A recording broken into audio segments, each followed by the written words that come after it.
ఒకసారి జవషమ్మకి చేపలు పట్టుకునేవాళ్ళు fishermen were coming to worship the lord to జహోషమ which was started by brother Bhagat Singh long years ago, more than 70 years. వాళ్ళు couple of Sundays రాలేదు. రాకపోతే ఈయన వెళ్ళాడు అక్కడికి. వెళ్తే అక్కడ చేపలు ఎండబెట్టినప్పుడు ఎలా ఉంటుందో తెలుసు కదా, మీకు అనుభవం ఉందో లేదో. పెద్ద అనుభవం నాకు లేదు కానీ బట్ కొన్నిసార్లు నేను చూశాను.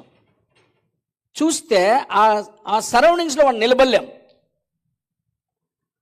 బట్ వారి ఇంట్లోకి పిలిచారు, గుడారంలోకి పిలిచారు. అంటే ఏవో టెంట్స్ ఉంటాయి కదా.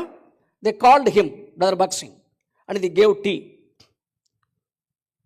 ప్రార్థన చేసి తాగాడు చక్కగా. ఆయనతో పాటు వెళ్ళిన వాళ్ళు నోస్ కవర్ చేసుకొని అసలు ఓపెన్ కూడా చేయలే. వాళ్ళు మధ్య మధ్యలో air maybe because it is needed they were taking. Next Sunday all that people came to worship the lord. The goodness. ఇక్కడ చూసినట్లయితే ఎవరితో కూర్చున్నాడు ఆయన? పాపులతో కూర్చున్నాడు, సుంకరులతో కూర్చున్నాడు, చెడిపోయినటువంటి వారితో కూర్చొని ఉన్నాడు ఆయన. హి was sitting with them. God is good all the times.